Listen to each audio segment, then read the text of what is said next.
Thank you for joining us wherever you are. This podcast episode is brought to you by the Old Ways Actual Play team. This actual play uses the 5th edition Vampire the Masquerade tabletop role-playing rules by World of Darkness. This actual play is performed by adults and in an adult setting. Listeners should know that this podcast is intended for a mature audience and will include strong language and mature themes. All content, including names, places, events, companies, and so forth, that may bear resemblance to entities living, dead, or undead is strictly coincidental. My name is Rena Henze, and for tonight's game, I will be your storyteller.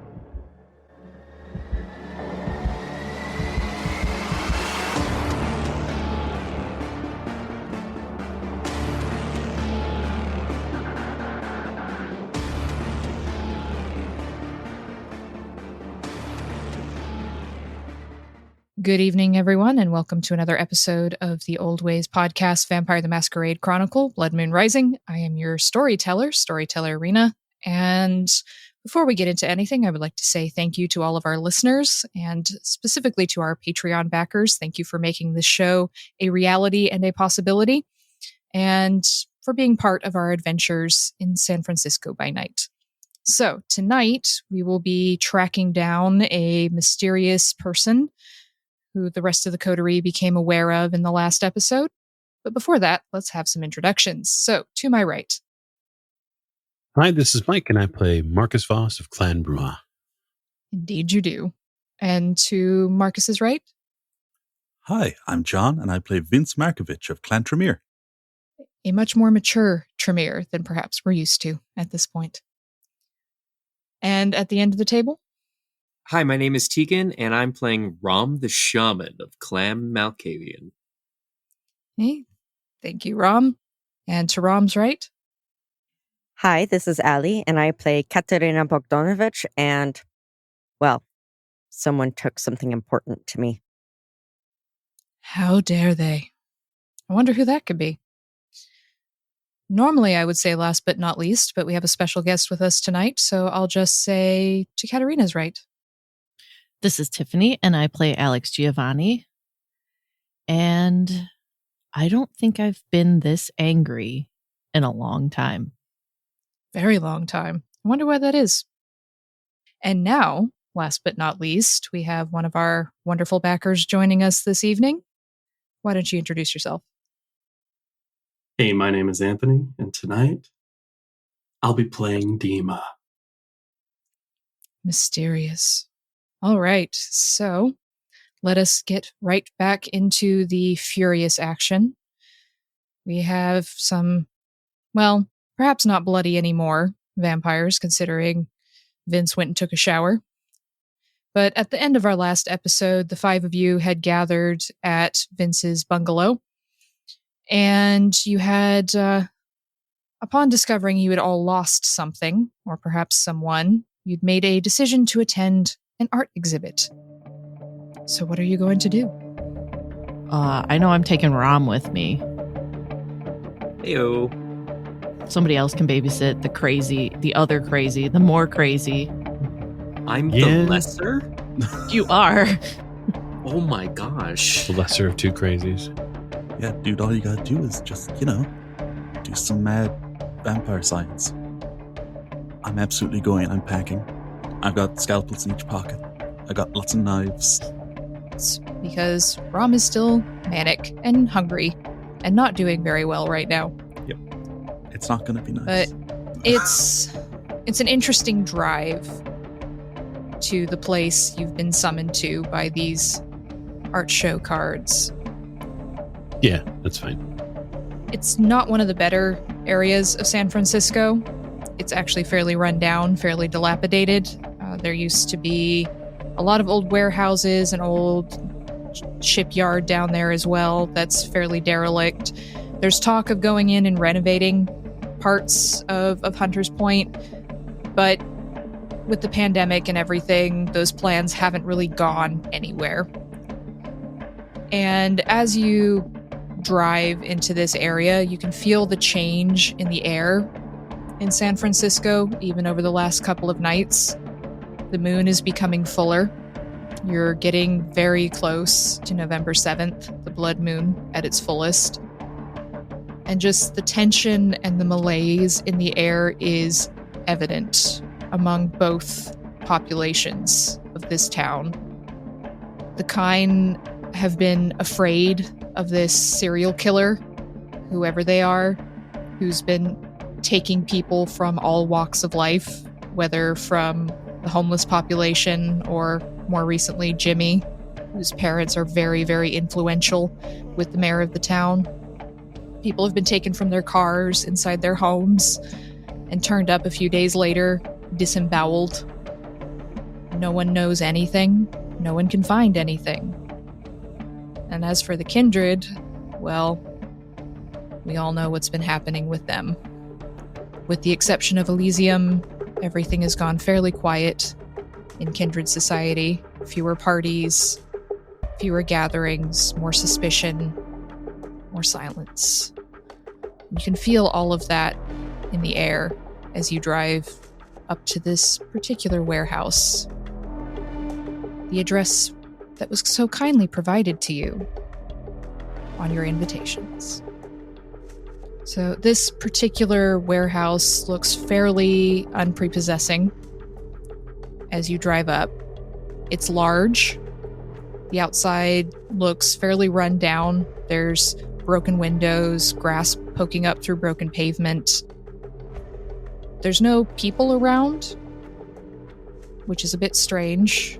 You'd expect to see at least a few homeless folks or maybe some druggies wandering around or hiding out in the alleys, but this whole block is very quiet, and there's the faint smell of blood in the air.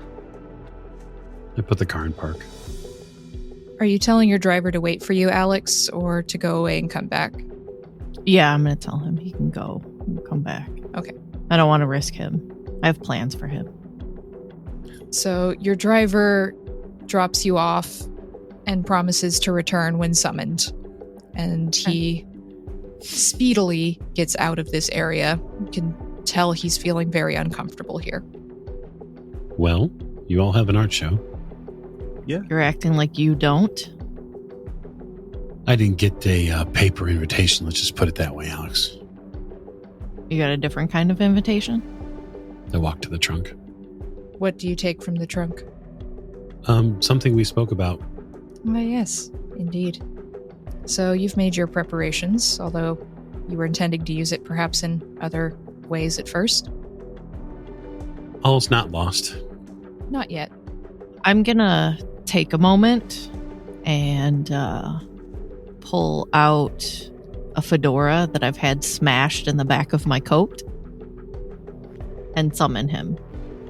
So the wraith of Luther Garibaldi materializes outside your car, Marcus. Okay, I definitely pause at that. I'm gonna look over and I'm gonna ask Luther, like, do you want to help out? For old time's sake, do your duty? He tilts his head. He looks at the building. He looks at you, Marcus. He raises his spectral hat at you. Yes, it seems we're back to the fray again. I engage the pump action of the shotgun. Luther smirks. It has been too long since we fought side by side, hasn't it, Marcus? And you see the wraith move towards the door and stop. And he frowns. And he pushes his hand forward and his hand does not move. I like roll my eyes and go, you've got to be fucking kidding me. You should have told me there were wards around this place, Alex. Oh, I am clearly all knowing about wards. Especially ones against ghosts. And I look over at Vince. I was never taught that one. I'm shocked. Luther points at some dripping paint on the door. And you can see the paint is shifting it's changing as you look at it. It's one sign, and then it's another sign, and then it's a different one. And he just shrugs and says, Well, someone knew what they were doing. Did you tell anyone that you were bringing a ghost to the party? Huh? Because whoever this is, they were ready for it. It's me. he shrugs. Well, thanks for showing up. Maybe we can find a way to... I mean, I can hang out here, keep an eye on things for you. Well, as long as you leave that out here. I can't stick around otherwise, at least, not in this form. Ooh, I don't know if I want to leave that out in the open. I don't think you want me to leave that out in the open. Well, then you'll just have to get me to pop back up again then, now won't you? Hope you don't mind. Well, I've got nothing better to do. I'm dead. Again. True. All right. Thank you. I'll just walk up to the door. And the wraiths shimmers, looks at you, Marcus, and just kind of does a head tilt Good luck, Marcus. and disappears. Cute trick. Yeah, I can't say it's not totally unexpected. I mean, if you know who you're inviting. Mm-hmm. Certainly. I look at Vince. So if it's magic, it's your ball game, right? I mean, in theory, yeah. I mean, there's a wide area of magic, and I don't know all of it yet. Yeah, that's one I don't know. I don't know how he's doing the shifting. And he, like, wiggles his finger, pointing at it. He's like, I don't know how he's doing that part. That's pretty cool. Vince is going to activate his heightened senses, though.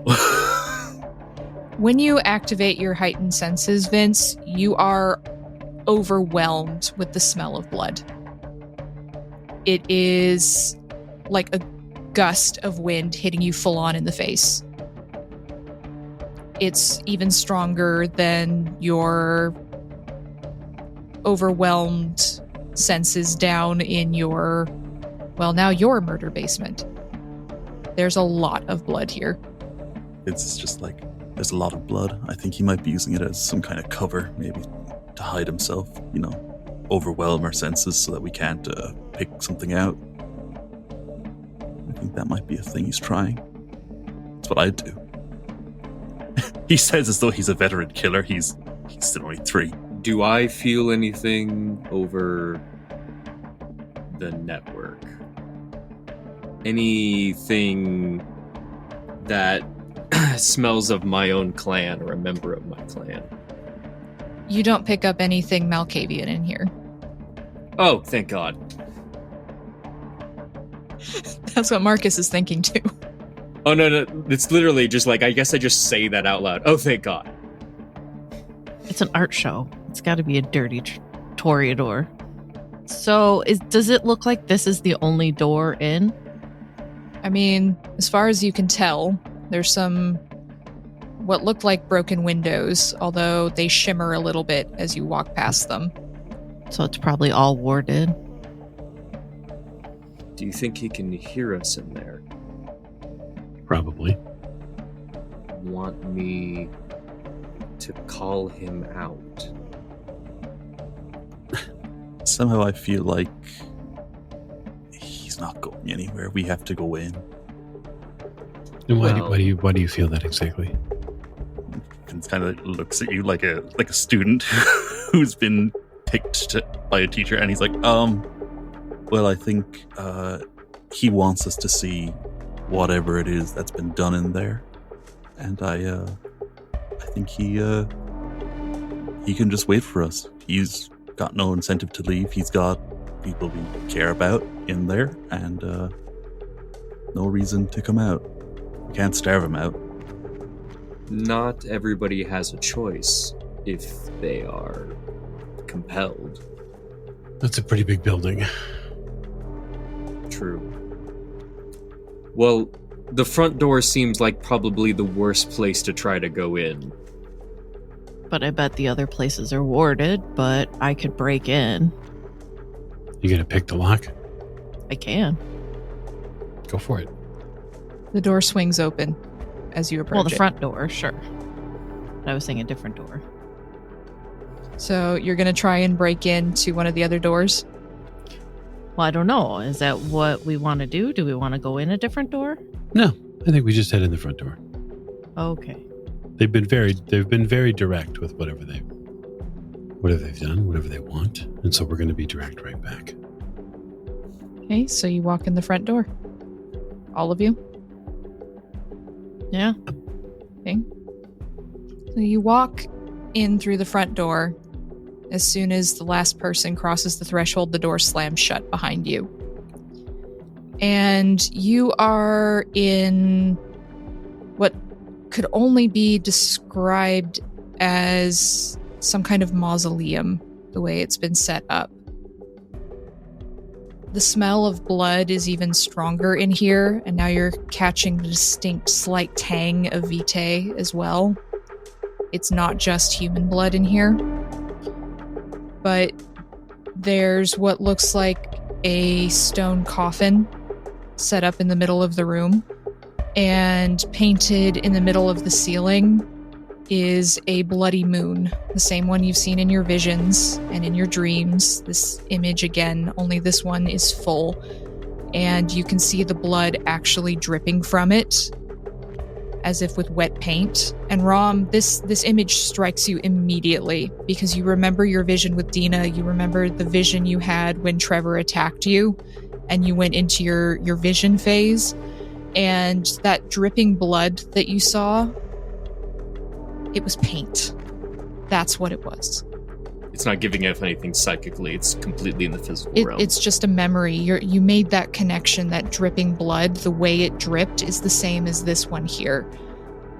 And it's a little overwhelming to remember those visions because of the traumatic process of having those particular visions, but it overwhelms you in this moment, Rom. Absolutely. And you see more bleeding corpses painted around the room. There are skeletons with bleeding hearts dripping down. You can almost hear the dripping, almost. Just painted all around this room. And there's just, it smells of death in here, and decay, and rot. It's coming from everywhere all at once, with all of your heightened senses, just your natural keen senses, and Vince, you in particular with your heightened senses. It's almost overwhelming how much you're smelling. And the room almost feels like it's vibrating with the beat of a heart. And you see across the room is another door opening into what looks like a stairway. Not my taste in interior decorating, but It's a bit gaudy. And Vince leans over to Alex and he's just like, can you sense anything, magic? Magic? That's your thing. I thought you could do it too. And he's going to try and sense the unseen. Oh, I can do that too, but I'm actually looking for where the shroud thins. And Vince, what are you looking for? I'm looking for any more wards or trip lines, basically magic traps. Okay, so Vince, there don't seem to be magic traps necessarily, but you get a very strong sense of blood sorcery, which, considering how much blood you smell, would make sense, but it is a little odd considering Alex thinks that this person is a Toreador, because they're not known for their blood magic. But the sense of it is very powerful in here. But if they were friends with Zachariah... And say they were religious zealots together, maybe they'd overcome some old clan lines. Yeah, so just very quietly, Vince is like, just be aware. They know some blood sorcery. I don't know how much, but some. What? You're kidding. Yeah, no, they got some. I don't know how good they are, but they got some. So does it seem like the whole place is warded then? Like the shroud Yes. is As far as immense you can here? tell, there's no spirits here, which is strange with all the smell of death in the air. There should be some kind of spirits, but there's nothing. Someone was taking a lot of precautions in here. Let's say that Rom is terrified that somewhere in here is more than just the loved ones of Marcus and possibly Alex. Could I perhaps reach out and see if I could ping any of my ghouls nearby? If you want to reach out using your Malkavian powers. Oh god, you're letting me do it. That's not good. Do I have to like quote masks in here? Stop touching everything. I'm not touching anything, but we have two objectives. 1, take down a threat. 2, protect those that we wish to keep whole. So, I'm attempting to identify where they might be. Give me a rouse check, Rom. That was a rousing success. So you succeed, and you just tap into the Malkavian network, trying to find the presence of your ghouls. You can normally sense them when they're around you, because you've bound them to you for so long. It's very difficult in here because it's so sensorially overwhelming. You're hungry, you haven't slept, and it's just so much noise. But you catch, just for a split second, a whimper. Do I get any directional knowledge at all? No, not through the network, because the network is more of a bunch of rivers and streams all running together. It's really almost impossible to tell direction through anything you get through the network. And then I'm just going to look at Marcus and I'm going to say, they're here. Who's they? Our people. At least one of mine is here. I would assume all of us have been targeted. And as you have this realization, you hear a voice coming from somewhere, nowhere, everywhere, all at once. Oh, this is so exciting. You finally arrived. Oh, yes. I'm just so pleased to finally get to meet you all in person. Oh, all the work and preparation. It's perfect. Perfect. The painting is coming together. I do apologize for the abrupt nature of my invitations, but getting all 5 of your attention was required. So welcome to a personal art gallery for each of you. I do thank you for coming. When you get down to the lower level, I'll explain the rules. But for now, I just have one question. What do any of you know of the corruption of vampire society? The voice goes silent. Oh, I look really irritated and unamused. It's like, Vampire Society is pretty corrupt. It's entirely based on favors and who knows who. Just like foundationally, it's... So you were paying attention? I was. Your lesson's finally sunk in. Do you remember my other lesson? They all want something from me, and I'm also a predator and I should kill them first. Not exactly. I feel like you didn't say those words, but I took that to be the takeaway. The takeaway was this. We're all monsters. In some way. Well, let's get this over with so we can actually deal with the actually important stuff. Yeah. Vince just takes out one of the scalpels he's got and he's like, yeah, let's just go. Let's just do it. Yeah, we'll head through the door. At least I will. Mm-hmm. You go through this door into a staircase, stairwell. The stairs only lead down, as far as you can tell. It is a dark stairwell, not that that matters too much to most of you. but everything appears to be coated in blood. You can hear it dripping from the ceiling. You can see it on the railing on the stairs themselves. The air is full of iron. Do you go down? Yep. Oh, yeah. I don't think we have a choice. Yeah, I don't see any other way to go. Into the belly of the beast. So is this like a multi-level staircase, like spiraling down? Yes.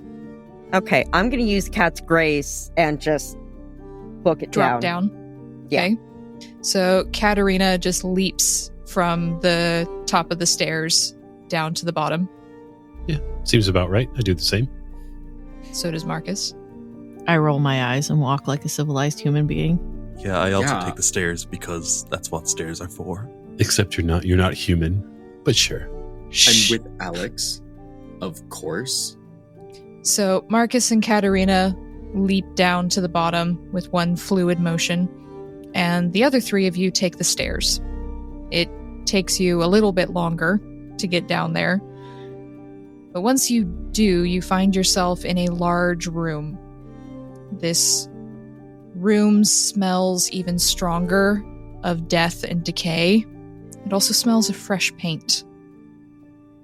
And there is blood dripping down the walls.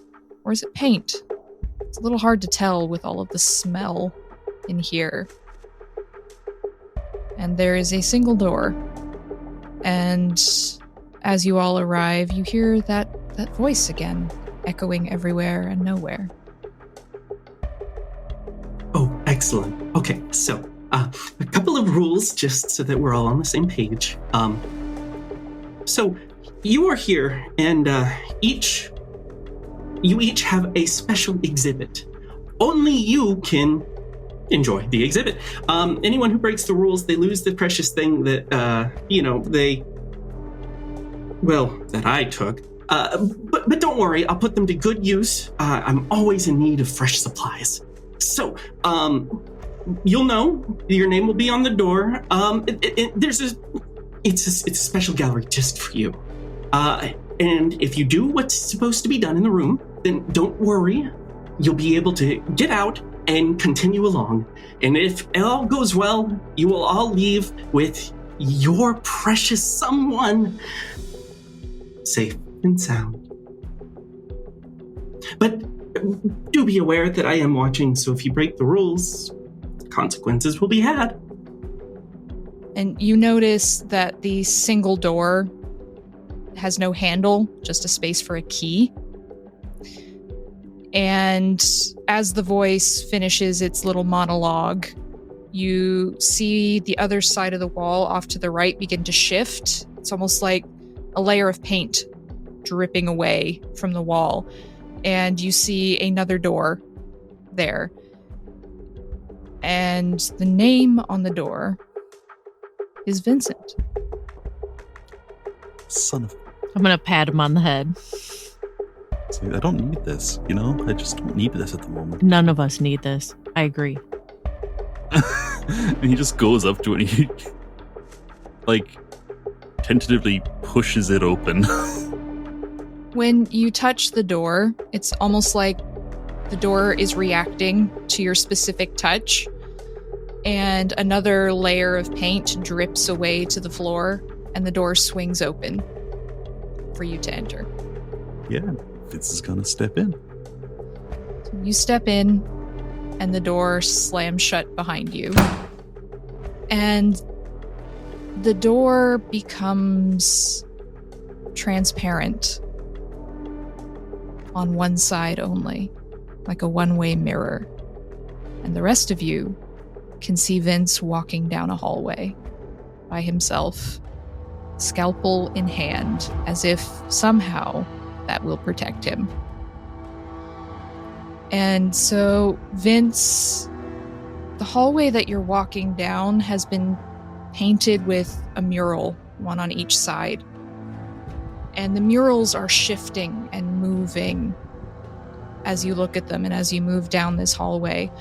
And on one side, on your left, you see the Little Sisters of Mercy hospital, hospice wing. It's almost like you're walking in. You can see the peeling linoleum from the staff room. You see this long, endless hallway of doors. And as you keep going, you can see the doors swinging open, and there's these hospital beds, and you see, there's Mr. Perkins, back when he was still with you, and there's that teenage kid with leukemia, Carson, that was his name, and you just see patients, and you see nurses moving in and out. You see a shadow that could be you moving in and out, and you can almost hear the low hum of voices and machinery, the electric beeping that's keeping these people alive for the moment. And on the other side, on the right-hand wall, as you're moving down this hallway, you see what look like a bunch of Tremere, as far as you can tell. Old-fashioned Tremere wearing their long frock coats or their robes or whatever they feel like wearing. There's blood in vials and containers, and they all appear to be working on something. And you see, there's Phoebe, the Tremere whip. You see her working methodically on a living kine, draining their blood bit by bit and experimenting with it. There's Karen. She appears to be leading some kind of cult. There's a bunch of humans all in long white robes and just playing in the sunshine, and then a split second later, as you move down the hallway, there's just bodies all around her, and she looks younger and more youthful. And you see all of these images, and both of them are coming into your brain at the same time as you move down this hallway. You've got your human life in the hospital, you've got the Tremere side of things with your now dead sire. Everything is all just kind of meddling together in your brain. They're fighting each other almost, and it makes your head hurt. And the last thing you see as you reach the end of this hallway is Karen, this painting of Karen turning to look at you as her face begins to melt and drip down to the floor, and a puddle of paint at your feet. Oh, I don't appreciate that. I wouldn't think so. And then you reach the room at the end of this hallway, and you see this painting of your sire as her face melts off. This painting kind of moves into the room with you. And you see that there's what looks like an altar set in the middle of the room. And you see this image of this painting moving up towards it and then bursting into flame as you watch. And you can almost smell, again, the acrid smoke and burning flesh from when you were in Karen's home just a few nights ago.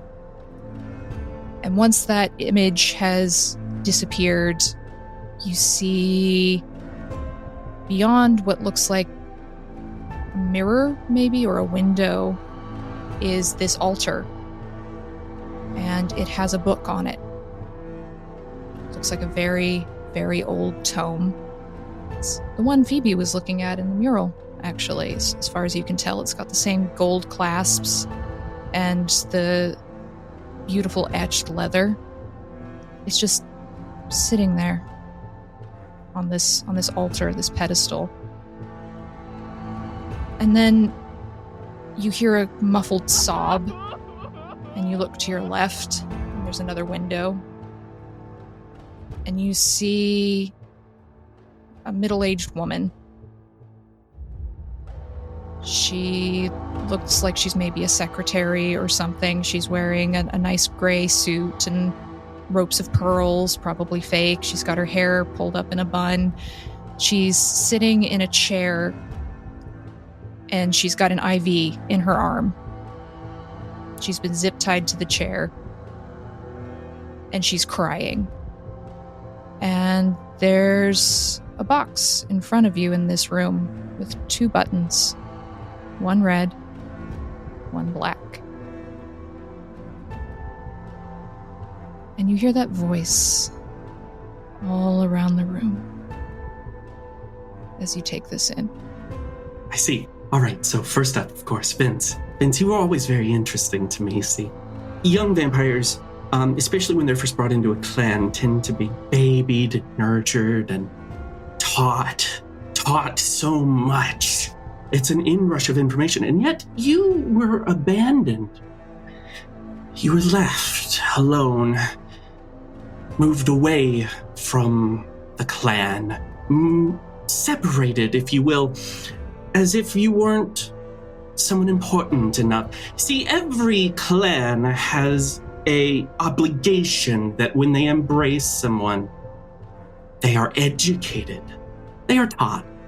And the corruption of the Tremere is that those that seem less, those that seem not what they intended, are cast aside rather than worked and perfected. Art does not always present itself perfect the first time you see it. If you work it over and over again, it becomes perfect. It becomes that vision you had when you started. So, with all that being said, Vince, your room is quite simple, really. On the left, you see the victim. She worked in your hospital. I don't know if you recognize her. It's unimportant, I'm sure. But connected into that IV is sulfuric acid. You press the red button, and of course, the sulfuric acid drip will begin, and she will expire in front of you. Horrible, terrible death, all of that. Yes. We're all sad. But on the right is the Tremere tome that I acquired not very long ago. You see, when you've been around for as long as I have, you learn who to go and talk to, who to poke and prod, who can be enticed to relinquish the location of sacred research tomes and such. So, with all that being said, Vince, I want to see something. Are you truly Tremere? Do you still hold to that humanity? That side of you, because the vampires haven't had the chance to corrupt you yet. Haven't had the chance to teach you what it is to be a Tremere. So please show us what is more important. You know, I didn't know any of them. Well, except for Sandy. I didn't know any of the people that I've killed, so this makes this a lot more difficult. That's definitely Sally over there, isn't it? It's not Sally. It's another woman who worked in the hospital. It's someone else you've seen. She worked in the filing room. But I don't know her personally. You hear a crying from that side of the room. I have kids. Please let me go. They're at home by themselves. Please let me go. I won't tell anybody. So he looks at the buttons, and he, on one hand, Vince is like, well, I mean, letting her die for, what, to prove a point about me? That's a waste. That's a waste of life. That's a waste of blood. On the other hand, that book would give me the ability to fuck with Phoebe Van Ness. And that's kind of a big deal. Vince is really agonizing over this. He's like, people die every day. She's just another person killed by a weird serial killer in San Francisco. To be honest, she's middle-aged. She doesn't have that much long left. I mean, compared to me. I mean, I've got eternity ahead of me. I'm gonna fuck with Phoebe Van Ness whenever I can. For the rest of eternity. And it's the thought of her blue eyes as she threatened Vince and threatened his bloodline and all her little jabs about Karen. And yeah, just thinking of all that, he just pushes the black button for the book. So, are you sure you want to push the black button? Yeah, Vince actually is like, a question real quick. I got a little distracted in some of the details. Can you explain two things? One, how do you do the thing with the paintings? And two, which button does which again? Oh, those are very interesting questions. To the first question, I will say, what are you willing to give up to gain the ability to do that? would you be willing to learn? But to the second, if you press the black button will keep the tome safe, and the woman will die. If you press the red button, it will start the IV drip, and when her heart stops, you will have access to the book and to the key that will let you out. If you press the red button, this is so exciting. The book will be set on fire, special fire, mind you, kind that can destroy nice magical tomes. I've removed all of the protective wardings and such. Those were so annoying. And you will be given the key, and the woman will be released safe and sound back into society. Oh, okay. I'm not actually all that interested in learning how to do it. I just wanted to know how. I wanted to just get an idea. Like, is it blood sorcery that does the paint? Well, when you come and visit me, hopefully, if you all make it, then you will at least see how it's done, in a manner of speaking. I'll see you soon. And he just presses the black button. So, the rest of you all see Vince go up and push the large black button. And then you hear screaming from this human woman who you can't see. You just hear the screaming. But Vince, you see it. You see the IV liquid beginning to drip into the tube connected to her arm. And you can feel her panic and her pain as the acid begins to burn into her veins and destroy her from the inside. Hindsight is 20/20. I really should have clouded her mind so she wasn't fucking sensible for this. So you watch until there's very little left of her as the acid just eats away at her body until the screams finally stop and she melts into a puddle. And there's a loud echo of applause around the room. And you see this mirror or this window drop. And there is a book, a tome, waiting on a pedestal for you. And on top of it is a piece of a key. Vince will pick up the key piece, put it in a pocket, and this tome is going to be useful in the long run. So you take the tome and the key, and you walk back down that hallway as the paint slides to the floor around you. No mural anymore. And you can still smell the burning blood and acid behind you. But you can exit out the door back to the room. Vince just comes out and he's like, he can make the paint look like stuff. He can do magic moving pictures. They're deeply personal, and he knows things about us that I don't know how he knows. Oh yeah, we watched the whole thing, man. Oh, what? Like, old Vince comes back to the front and he's like, wait, you saw all that? Yeah. Oh shit, oh, okay. Alright, yeah, well, I got a piece of a key, so fucking do with that what you will. And you see the paint on the door that said Vincent shifts and now says Alex. Ugh. Excellent. I will walk up and kick the door. You kick the door open and you head in. The door closes behind you, and again, all of you see this sort of one-way mirror effect as they close the door behind them. And Alex, as you're moving down this hallway, you have one mural covering the walls around you. And it starts off looking fairly heavenly. It's bright clouds, your typical human idea of what, or depiction of what heaven looks like. And then you see the angels emerging from the pearly gates, and these are your biblical angels, not the marble-faced, blonde, winged figures with harps, but your multi-winged, multi-footed, multi-eyed, multi-faced creatures of eldritch horror flying out of these pearly gates and diving down towards the planet below of Earth.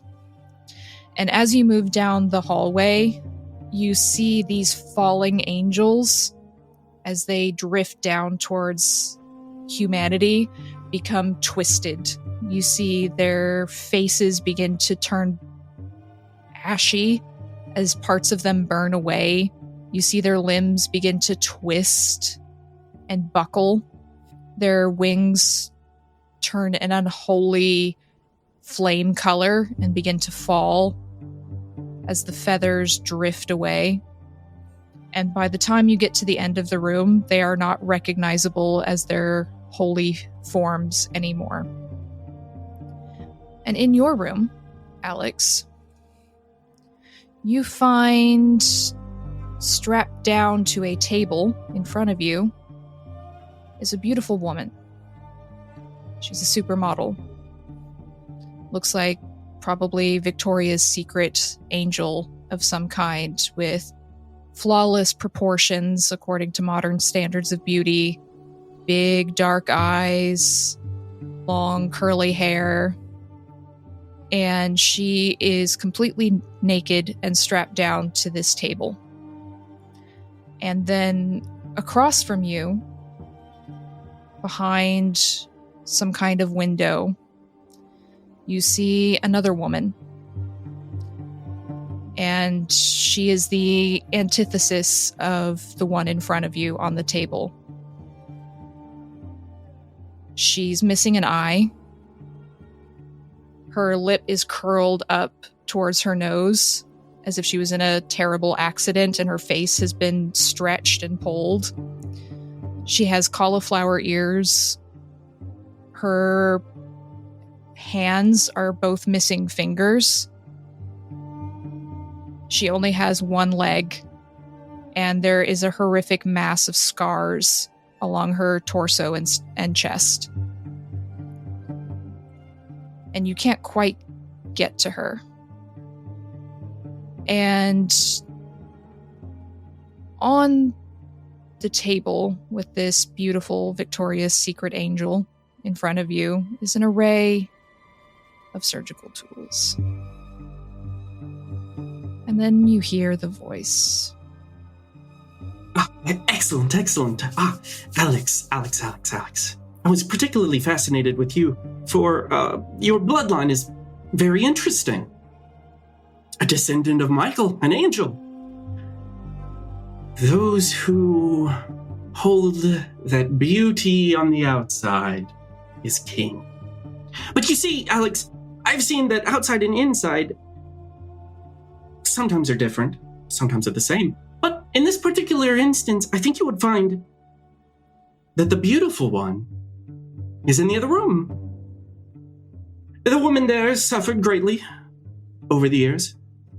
But interestingly enough, she has a long history of charity work, a long history of helping those who have been in pain, running therapy groups, so on and so forth.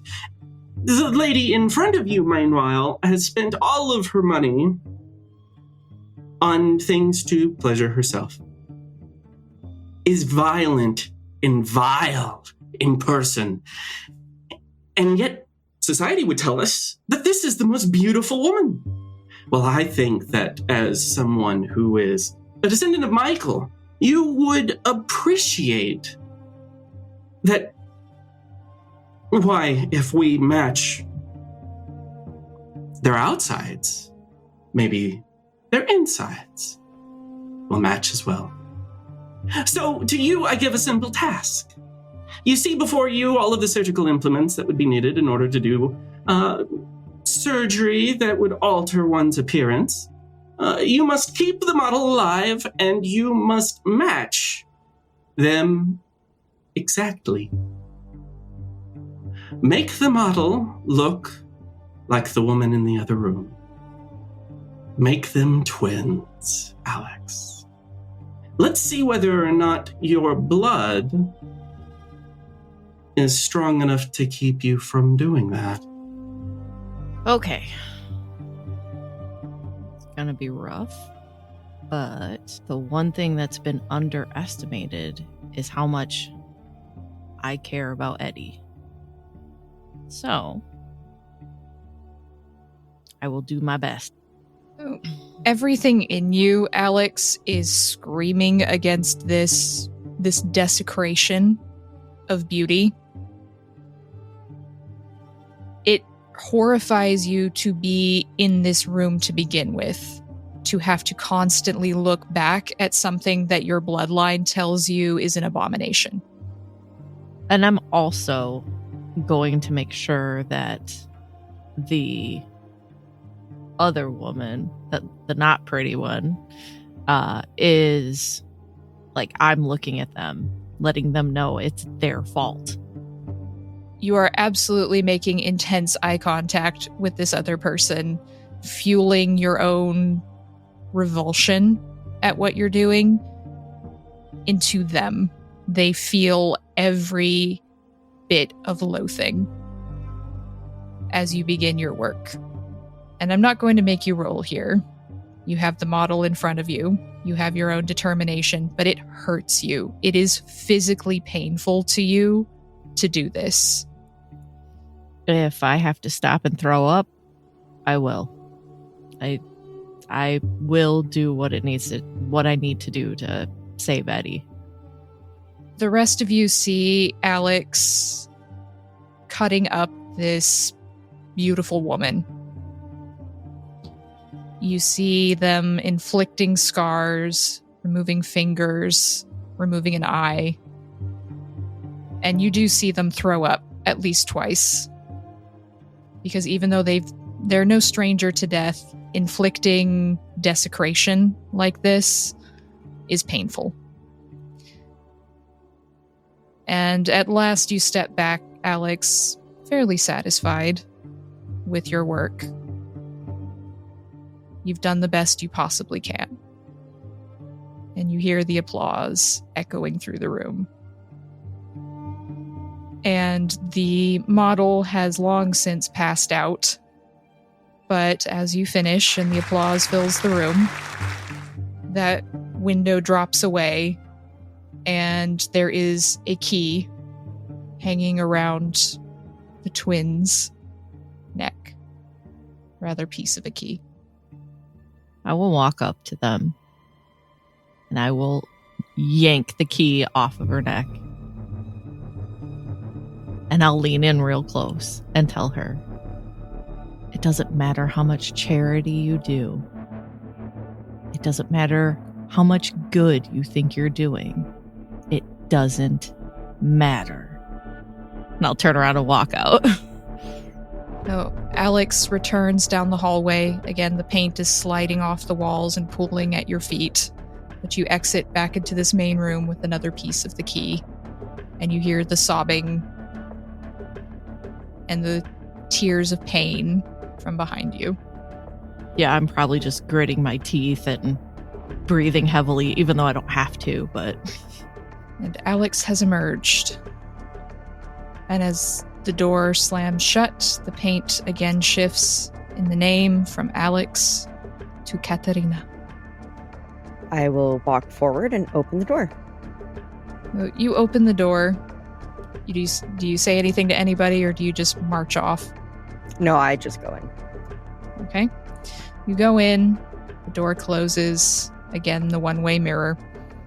And you move down this hallway, Katerina, and you see what looks like a bunch of toreadors along the wall, almost in a Grecian style of painting, playing on a lyre or sculpting, baking, drawing, all these beautiful pieces of art that the toreador have created over the centuries.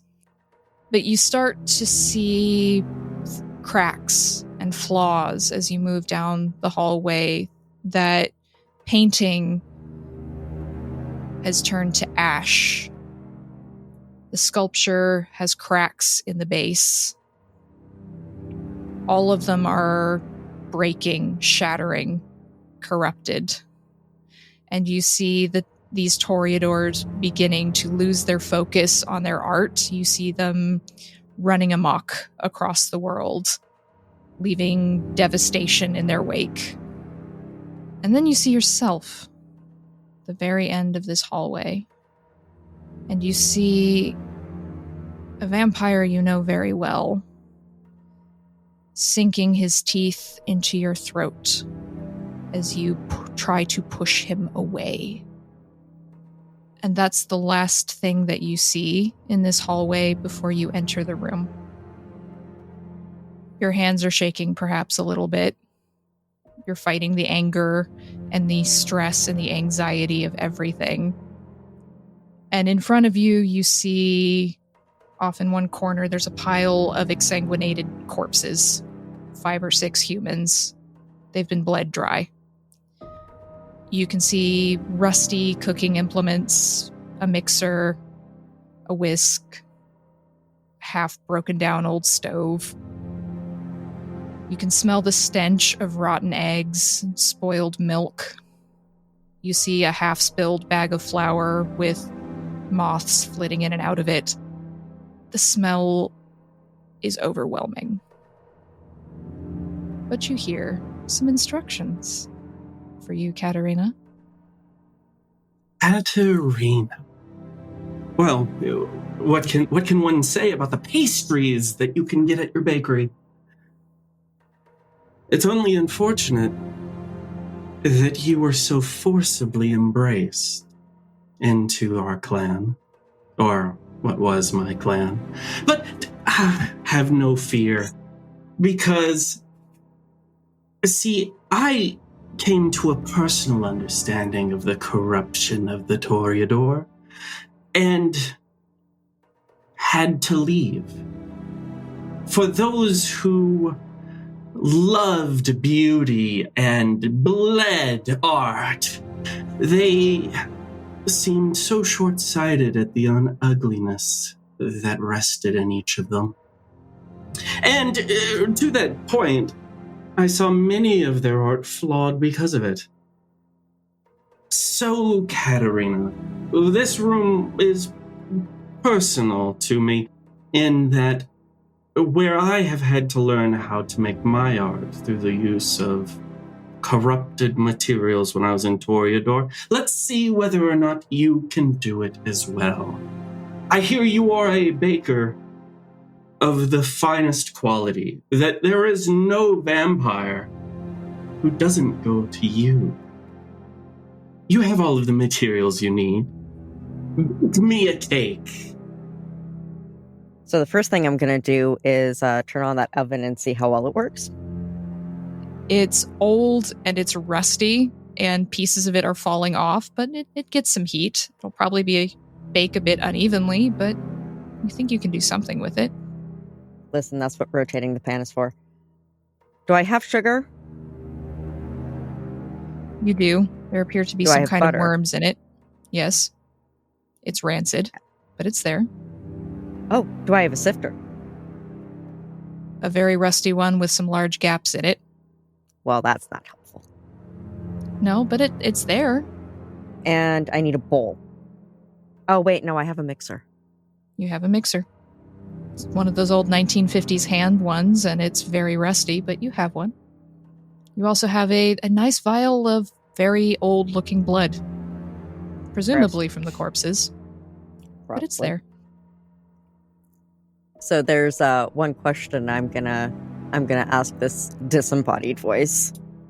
How big of a cake am I required to make you? Oh, I wouldn't presume to intrude on your artistic vision. Make one that you think should represent exactly what you want it to. So I'm gonna do an all-in-one method, which basically means I'm gonna put all of my ingredients together in one thing, and if I have to mix by hand, that's not a problem. I've done that for years. And I wait for the batter to come together. And I have a cake pan that's been, I've put some butter in it and I've put flour in it to help get it to come out. And I put that in the oven. And I wait for it to start baking. It hurts you to do this, Katerina. You almost sort of have to section off part of your brain, compartmentalize, which you're pretty good at doing, but it's harder when you're so hungry and when you didn't sleep last night. It's very difficult just using these ingredients and the smells, and it's not going to live up to your standards of what a cake should be. It hurts as you put this cake in the oven. So the only other question that I have is, do I have any other ingredients as far as fruits or chocolate or something like that? There's some spoiled-looking strawberries with mold growing on them in a small basket. And you have your sugar and some very spoiled-looking milk. Fantastic. Do I have powdered sugar as well as granulated sugar? There's some. While that's cooking, I'm going to... Oh, it hurts me inside. I'm going to throw together a buttercream, just enough to do the top of the cake after it comes out. And it's going to be a little bit of butter, and it's going to be some powdered sugar, just so it incorporates better and it won't be grainy. And I pour just enough milk to make it spreadable. And I go and look in the oven and adjust the pan and make sure that it's cooking. And I will tend to it until it's about 75% of the way cooked. And I'll pull it out. And I will cut just in general, just kind of little lines.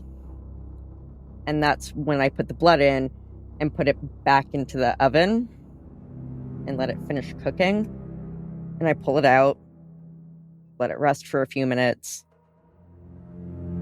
take it out of the pan, and then flip it back over. And I let it cool.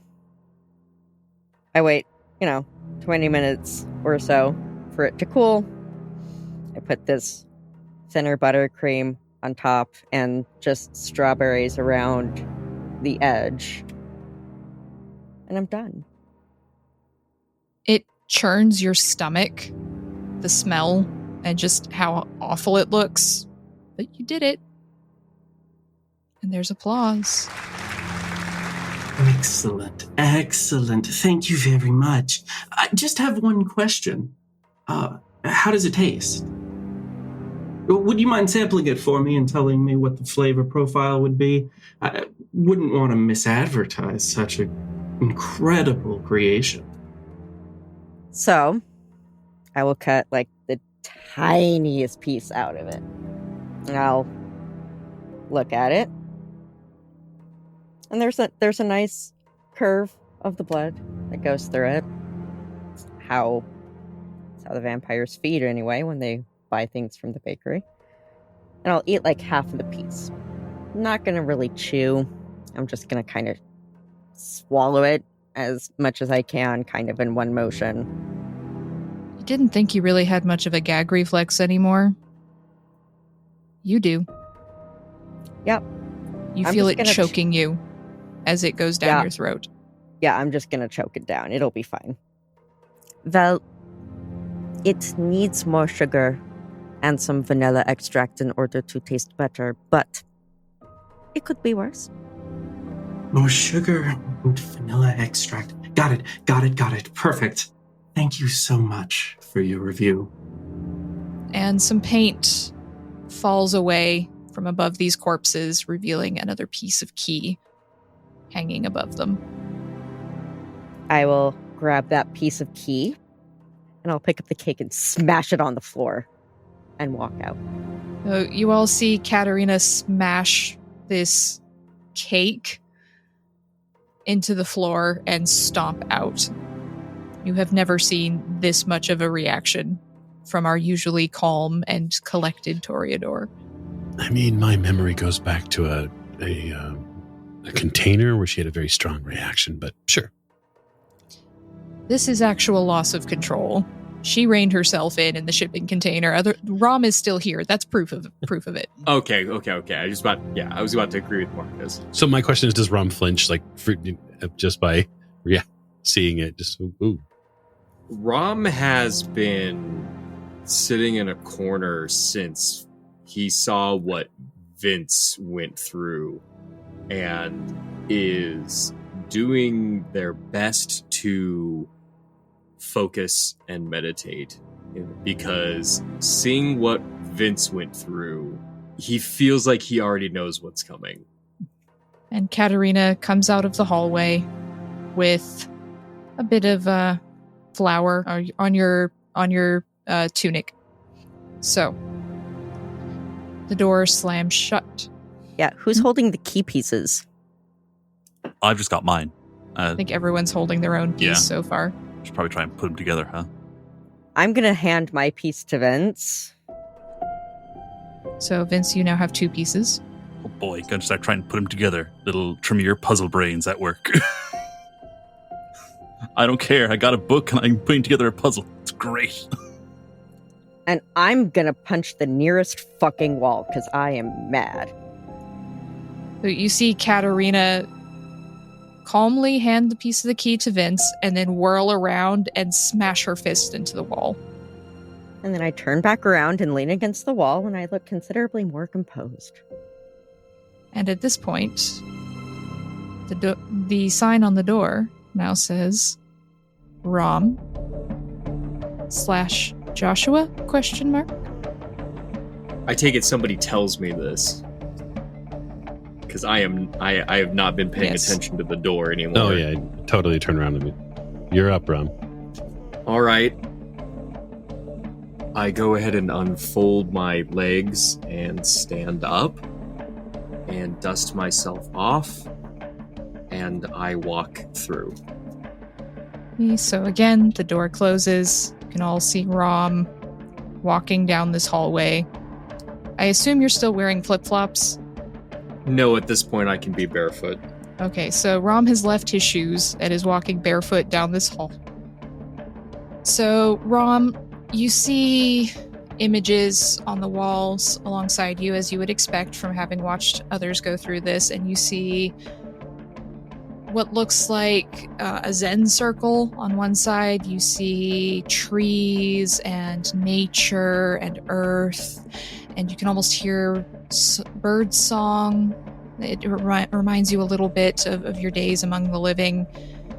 And you see vampires and humans walking together in the twilight as you begin to move down this hallway and the scene changes.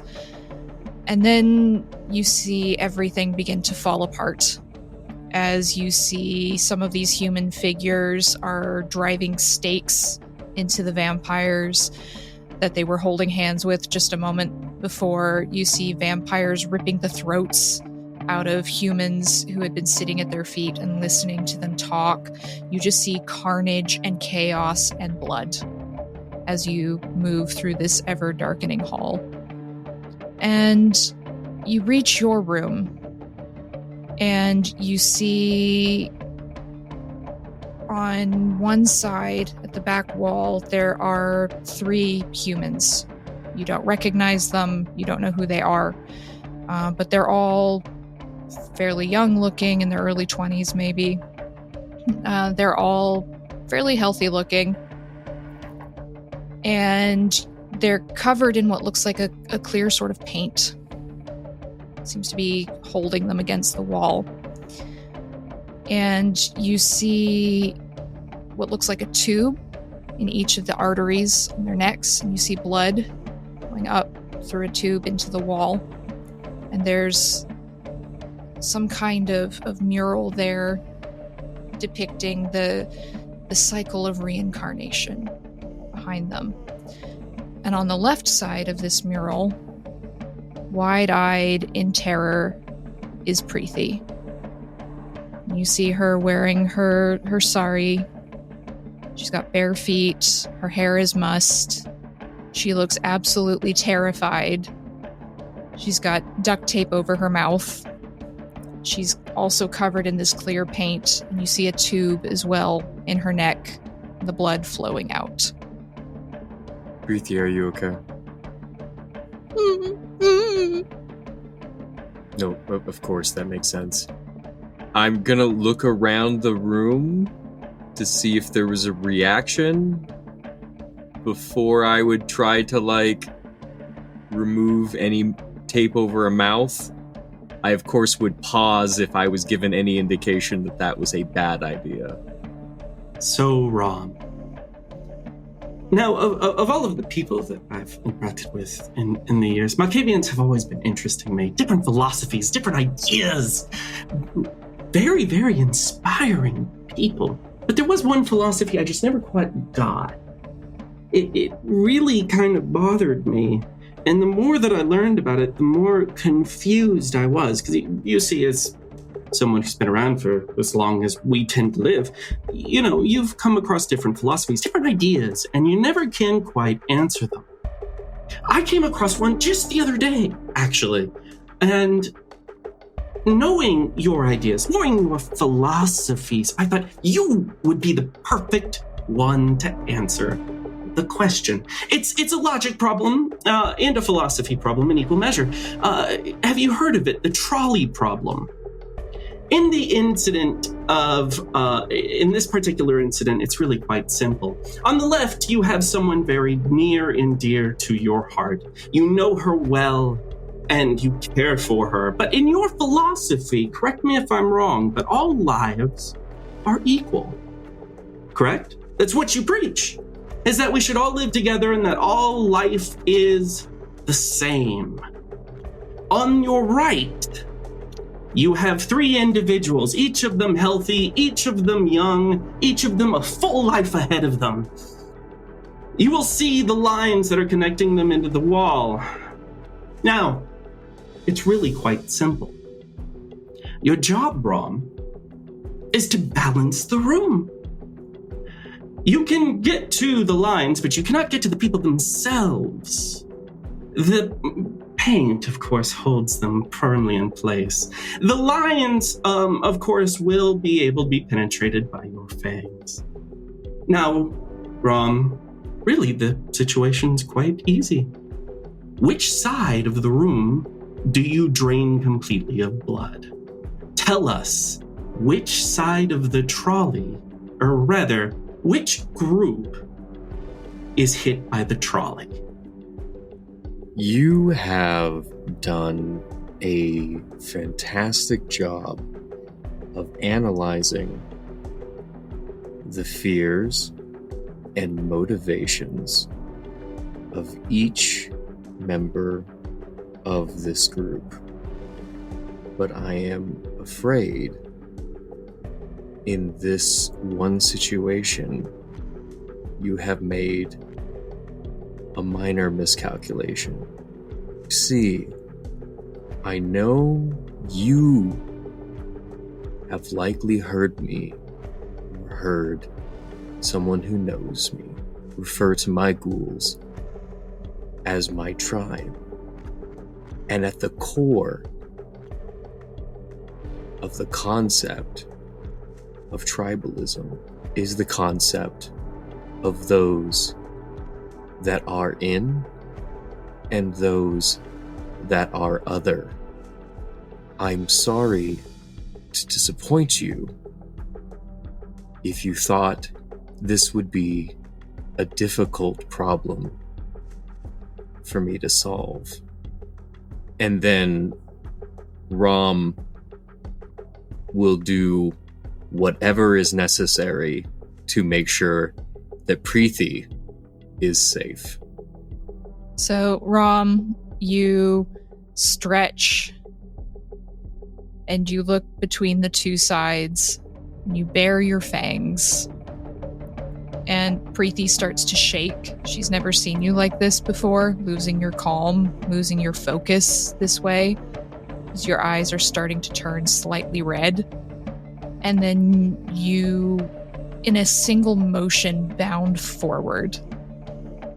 and you sink your teeth, your fangs, into these tubes on the other side. And you begin draining these 3 people completely dry. And there is blood all over your face, dribbling down your shirt. You are almost wild at this moment, slightly feral, as you do this.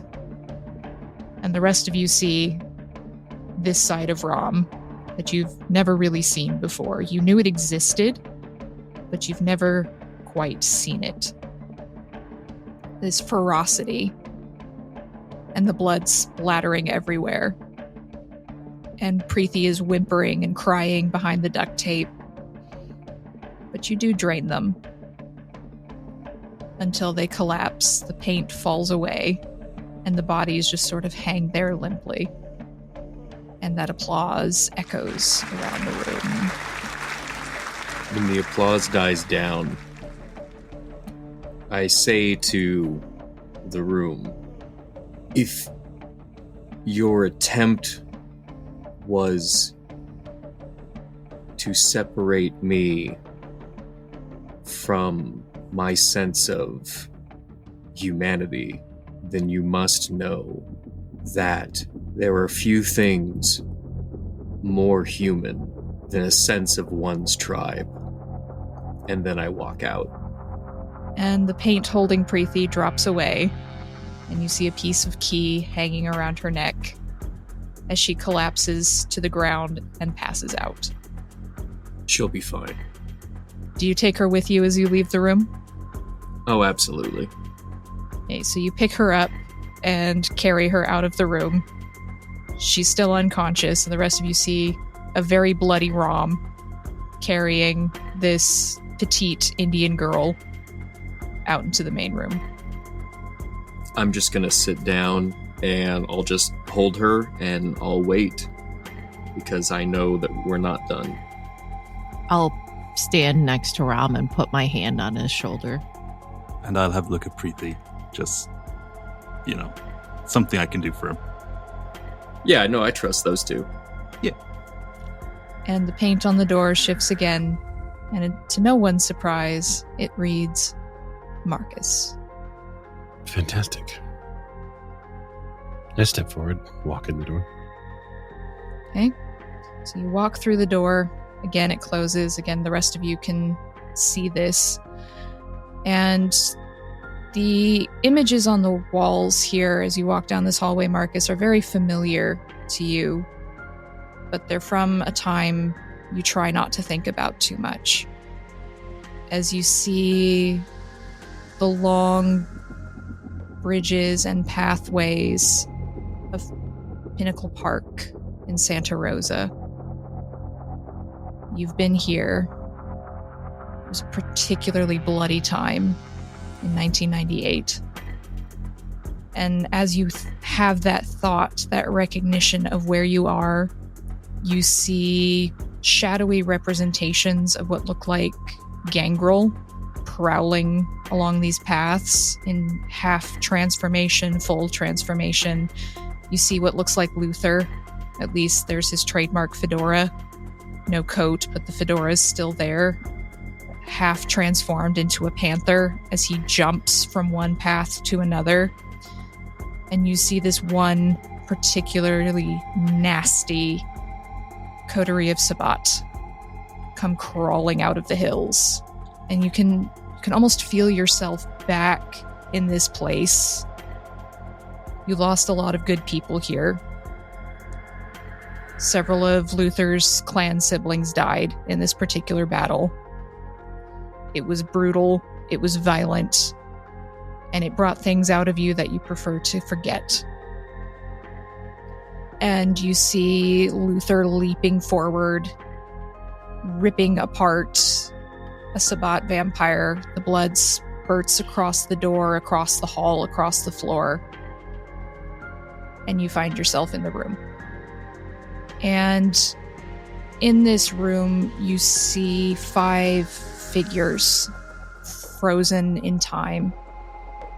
And they are all holding poses like the Sabbat figures you saw on the mural. But these are not Sabbat.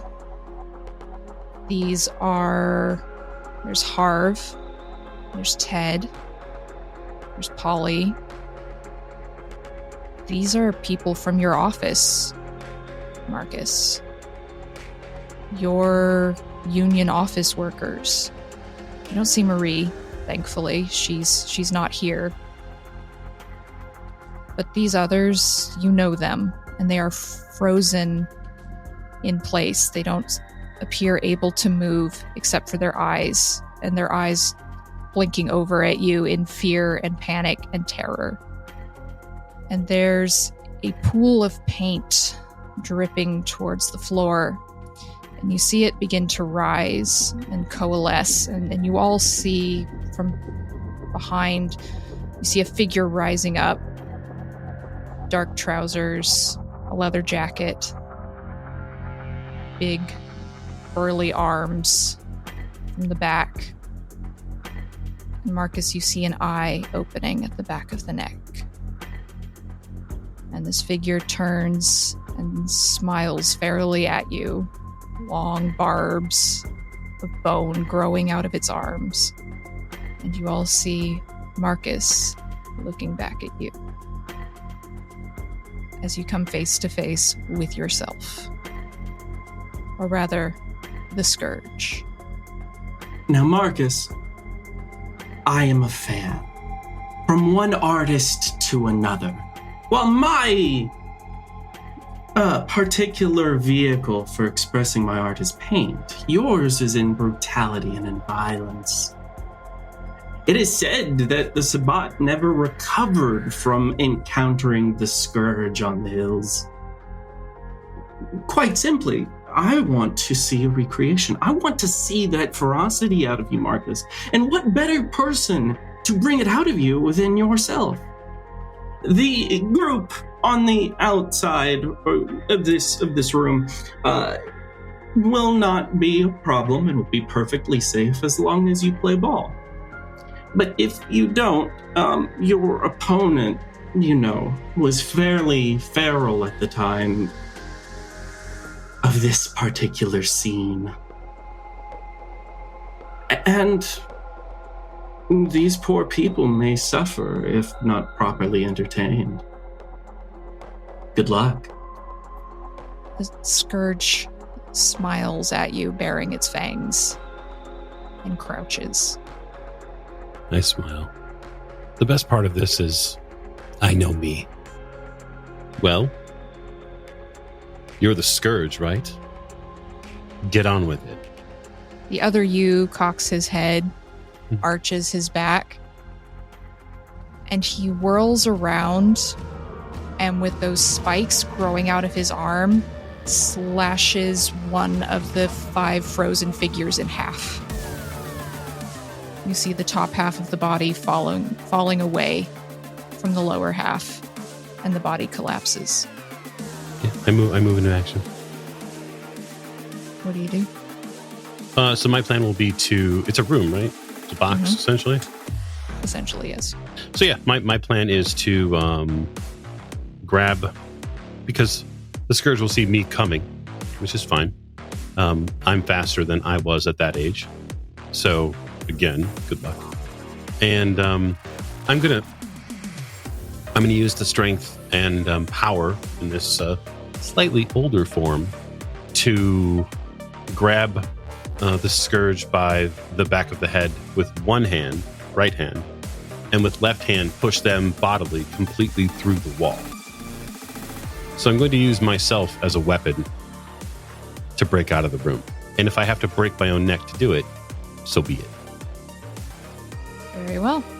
So I am going to make you roll for this. Certainly. So you're Brawl, going to... eh? Yes, you're going to give me brawl, and you're going to give me strength. And I'm going to roll for the Scourge. So I have 7 successes with 2 10s. Okay. So 10s multiply, adding an extra 2. So you have 9 successes here. So you do get raked across the chest by one of these bone spurs essentially as you grab the creature, and you throw him at the wall, and he dissolves into a splatter of paint and reforms. Ooh. Upgrades. And he snarls and bares his fangs again. And he is going to jump on you. Oh, good. And try to stab you in the gut with his bone spurs. He got 5 10s here, so good luck. Very good luck. Are you attempting to dodge, or are you fighting back, to use Cthulhu terms? No, I think brawl is probably going to be the best method. So give me your brawl and strength again. 5 10s is pretty insurmountable. But we'll have to see, eh? That's 12 successes total. Mm-hmm. Yep, I hear you. I have some 10s here now, too. So I have 7 here. I'm going to spend a willpower. Okay. With 7 in the bank. 8, 9, 10, 11, 12, 14. 14. Okay. So with this, he is going to get you through the gut with pretty powerful strength. It is excruciatingly painful, but it's nothing that you can't live with, quite literally. And as you feel your own blood pouring across your shirt. But you do actually punch your fist through his chest. And as you punch your fist through his chest, you can feel some of that kind of staticky feeling that the others described feeling in Vince's room. You can feel that sort of staticky power fizzle. Ooh. And you rip a large chunk out of this thing's torso. It is still flailing at you, but I'm doubling down. I'm pulling my, like, if I've got him half per, even the slightest second, my left hand is going in over my wrist, and I'm pulling for his heart. Okay. I want it all. So your left hand crashes into its chest, and all of you see Marcus battling an enhanced version of himself. You see him getting stabbed by this other version, and then you see him driving his fist into this other him's chest, and you see him pull out a heart. And Marcus, you can almost feel it beating just for a split second, and then your fist closes around it, and it explodes in a shower of paint. And you find yourself holding a key. Well. I step towards the people in the office. The frozen aspect of them, this black paint, has fallen away, leaving puddles on the floor.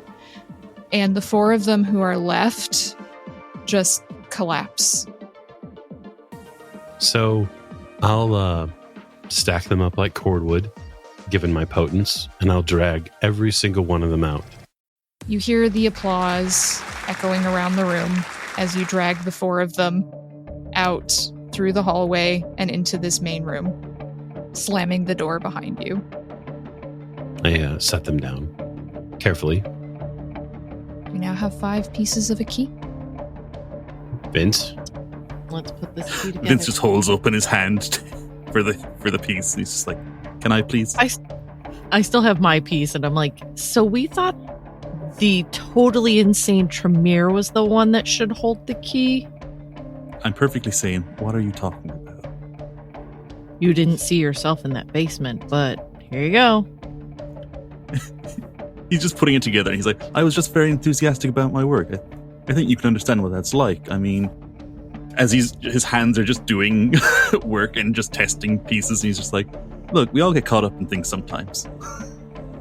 The pieces of the key all fit together, and there is a click as everything resolves into a key that looks suspiciously like it'll fit the lock on the other door. So Vince has a look at all our kind, and he's like, "So, what are you going to do with them?" I snatch it up. The key. Oh, okay. Talk later. So, are you opening the door, Marcus? Yeah, you're goddamn right. All right. So Marcus grabs the key, shoves it into the door, and the door slides open. I'm right behind Marcus. So the five of you walk into this next hallway. It's very dark, and you hear that annoying voice taunting you as you move down this hallway. It's interesting when you start to see the corruption that infests vampire society as a whole. And it sickens me, and yet nobody else seems to care. Nobody else seems to want to do something about it. And it crushed my artistic talent. I couldn't hardly operate while under that strain. And so I ended up traveling a bit. And I found salvation in Egypt, of all places. And once I was there, once I was shown, well, I had to make a ministry of my own to come and share the good word. Of course, it helps when you've been invited. So as this voice is talking, you see the pictures on the wall, this shadowy figure looking at death and destruction, and you see the Camarilla from Chicago sitting in one place, you see the Camarilla in Italy in another place, just talking and doing absolutely nothing, and you see people dying and the world turning dark, and you see the shadowy figure just moving through it, painting pictures as he goes, until at the very end you see him kneeling on sand outside of an ancient temple, speaking to a giant serpent in the sand. As he rises up and up and up, and you reach this door at the end. And as you move through the doorway, you see above the door, like surrounding it, is very Egyptian-style painting. These bright, vivid colors and this very pyramid-esque drawing. And it looks, to those of you who know the occult or Egyptology at all, it looks almost like the final judgment of a human after death, where Anubis weighs the heart against the feather of truth, and if it's heavier than the feather, it gets eaten by a crocodile. If it's lighter, they go to the afterlife. But you see this anatomically correct human heart, but it's being gripped in the jaws of a giant shark that is trying to pull it off of the scales. And instead of a feather of Ma'at, you see the Ankh of the Camarilla. And the heart is heavier than this Ankh of the Camarilla as it's being dragged off by this massive shark. And you see what should be Anubis standing guard over this.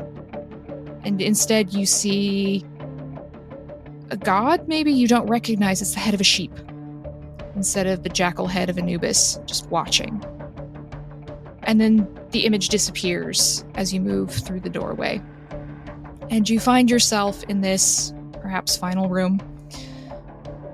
There's, again, this kind of clear paint sort of rippling down in two different places. You can smell blood heavier here, and death, and decay, and you see all around you human bodies in various stages of dismemberment. Some of them have had their intestines ripped out. Others are displayed the way the ritual serial killers' victims were, the ones that you found, Marcus. Some of them have, looks like they've had limbs very carefully removed. Some of them are just missing eyes and tongues. There's a good dozen of them in here scattered around the room in various stages of decay. And up ahead of you, you see two scenes. On the one hand, to the right, behind this paint curtain, the shimmering paint curtain, you you see 5 figures. And they are on their knees. Their hands are stretched above them, chained to the ceiling. They're covered in paint of various different colors. They're absolutely drenched in it. They all appear to have some kind of card around their necks, each one of them. And you know these people. Marcus, you see Greg kneeling there, swaying back and forth slightly. He appears to be unconscious. Katerina, you see Ray there, paint all over his jeans, trailing down the open V-neck of his shirt. He also appears to be unconscious, which is probably a mercy. Vince, you see Sally. Her long blonde hair is out of its normal ponytail and it's tangled and covered in green paint.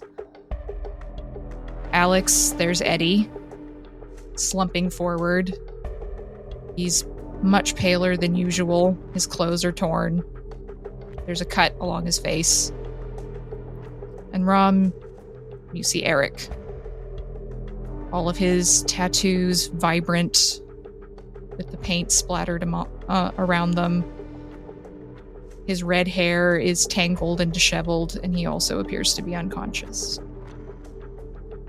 And on the other side, behind a similar paint curtain, you see Dima. Who do we see? Describe him for us, Anthony.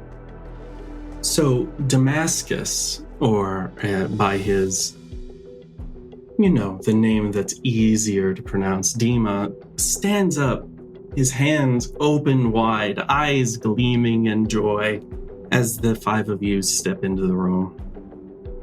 He's about 5'11", 180 pounds, in very, very good shape. He has a smile of perfect white teeth and skin that is perfectly pale. In any other setting, he would be a gorgeous supermodel, one that would fit very nicely into the clan of Toreador. His eyes, though, are a piercing, almost unnatural green. And while the rest of his body shows joy, there's a calculating, almost piercing stare that's coming out of that face as he looks at the 5 of you. The only other thing of particular interest is his clothing. He's wearing a perfectly tailored Italian suit made of material that you've never seen before, and it seems to shift in color. And as you watch it, it's shifting from red to green to blue to different shades of color you've never even seen or imagined before repeating the process. And he walks up and is in the back towards the wall of this room. He smiles at you all and goes, thank you all for coming.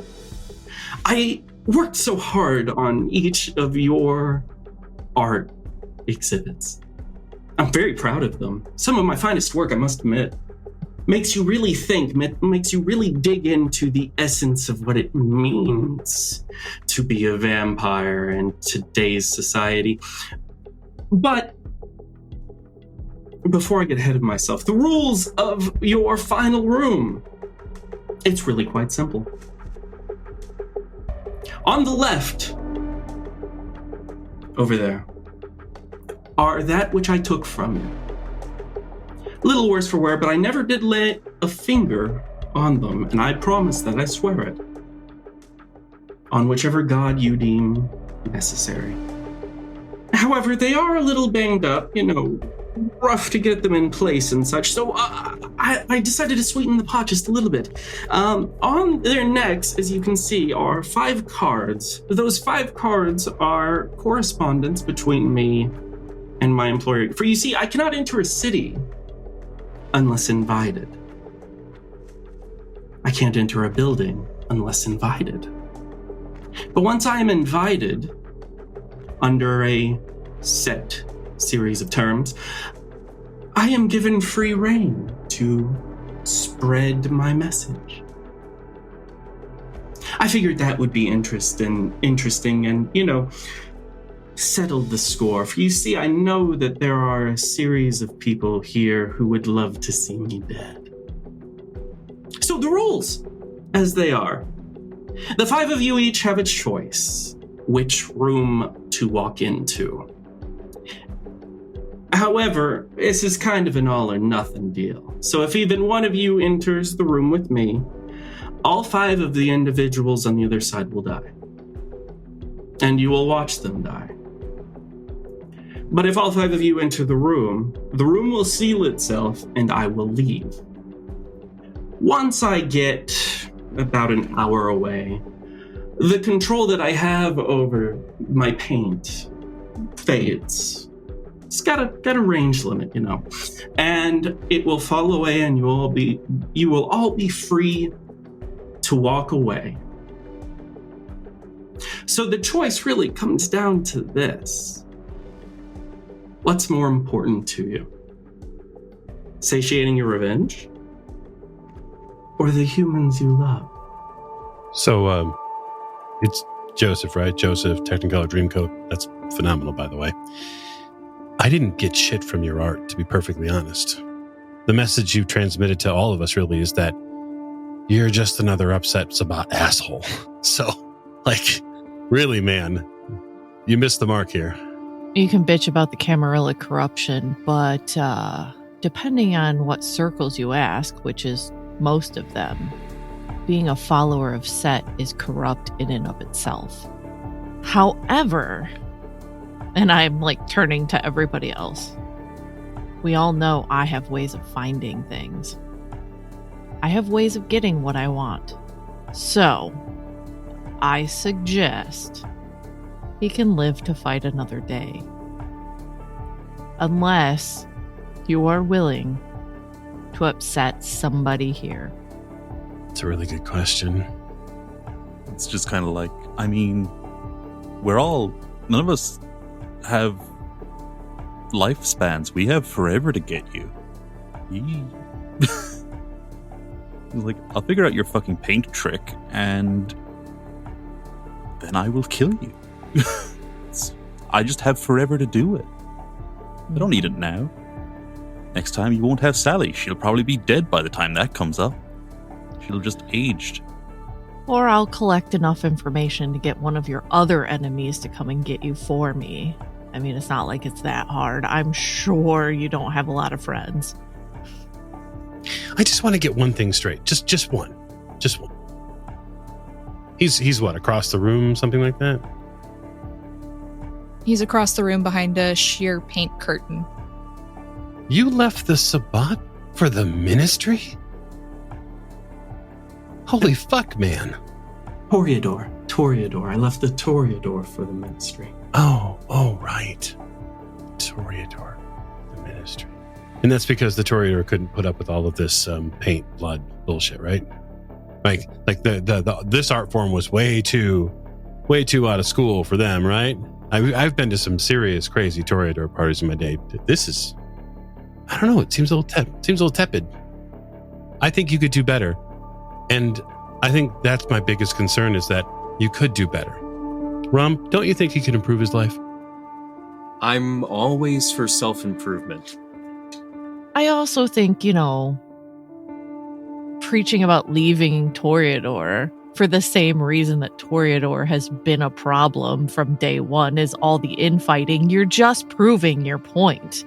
They are the reason that Constantinople fell, because you guys cannot get along and all you do is fight and burn everything good to the ground. But I will find you, so do not worry. I want to know how Katerina's responding to all of this. Well, despite Alex's comments, as a former Toreador, you are pathetic. It simply means that you do not have the skills to impress the rest of the clan, and that is why you left. I am not only unimpressed, but if it was worth it, I would take you down right now. Because you are so uninspired. But it's not worth it. No, Nope. it's not worth it. Because you are complete trash. Well, to answer each of you in turn, or rather, to just summarize it all in one. First off, your assumption that I don't have friends. Again, I point out the fact that I have to be invited, and in specific, I have to be hired. So someone not only asked for me, they brought me here.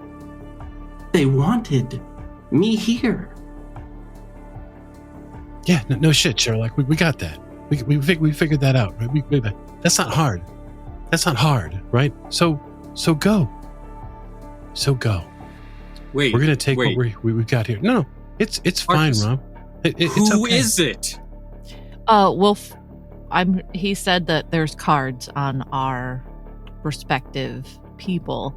I can be hired to do my job, and I know that most people don't like me, and frankly, I, do what I do. Right. So we're gonna take our exit, right? I'm certain that we'll catch up with you at some point. It will be quite painful. And it will last an awfully, awfully long time. And then, when we're done with you in this life, Alex Giovanni will get you in the next. And that, my friend, will be even more fucking painful. I walk into the room. I'm going to collect Eddie. I don't say another word. I'm going to go get Ray Ray. Man, Eric is going to be heavy. I'll give you a hand with him. By the way, before you go, I call a plumber to come out to my house sometimes. He's not my friend, and I just walk in to pick up Sally. Yeah, that's I pick up Greg. Well, you can't quite get to them. You can't quite get to them yet. You go over to the paint, and you start pushing through the paint. And once all of you have touched that side of the paint, the other side of the room completely collapses. There's a rumble. Concrete begins to fall. Paint splashes everywhere, and that entire side of the room is completely blocked off. And you just hear Dima's laugh echoing around the room as he presumably makes his exit. But you are able to push through the paint. In fact, once the other side collapses, this paint wall just disappears. It falls apart. And you can run in to get to your individual friends. They are still shackled to the ceiling, essentially, with these long chains coming down, but you're vampires, you can break those fairly easily. You don't even need a key. And they all appear to be unconscious. Katerina, as you go collect Ray Ray, he's muttering something under his breath, but he appears to be asleep. As far as you can tell, Dima was not lying when he said that he hadn't physically touched them.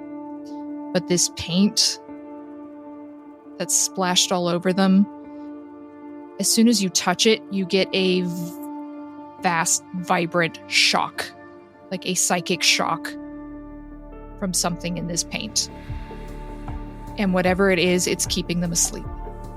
And judging from the look of pain on their faces, it is not a good sleep. But you have them. And you have the cards that have been hung around their necks. Yeah, tell me about that.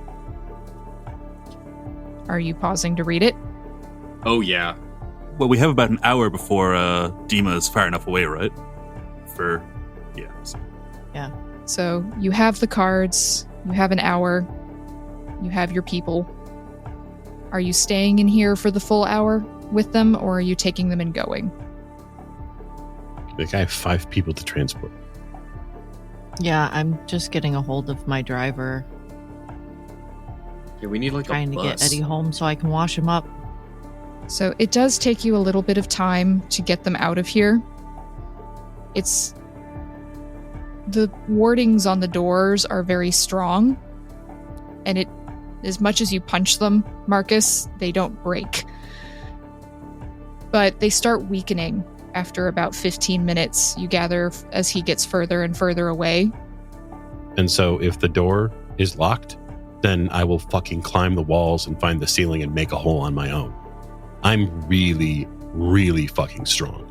And that grip power that I have will absolutely let me literally walk up the side of the wall.